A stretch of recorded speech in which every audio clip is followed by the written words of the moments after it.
Hello, sejam todos bem-vindos aqui no curso de Xangana ou Xitsonga. Nesse vídeo eu vou te ensinar como perguntar o nome de alguém na terceira pessoa. Quem é ele? Quem é ele?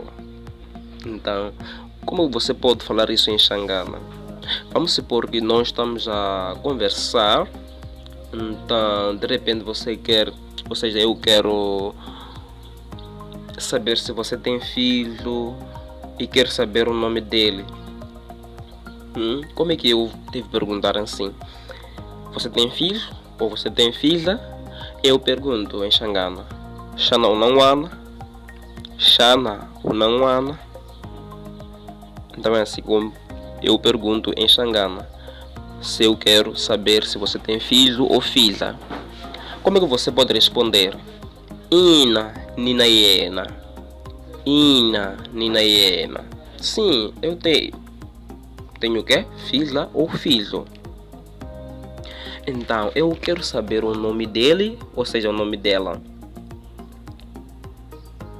Imani Vitorayena. Imani Vitorayena. Qual é o nome dele? Ou qual é o nome dela? Yena significa dele ou dela. Yena pode ser também ele ou ela. Ok? Vamos supor que não é um filho ou uma filha, já são dois ou duas. Xana unavana. Xana unavana é no plural. Xana unavana. Vana são filhos ou filhas. Você tem filhos ou filhas? Então pode responder Ina ninavona. Ina ninavona. Significa que sim, eu tenho. O que é filhos ou filha. Então, eu quero saber qual, ou seja, os nomes deles. Ou os nomes delas. Ivamani mavitoyavona. Ivamani mavitoyavona.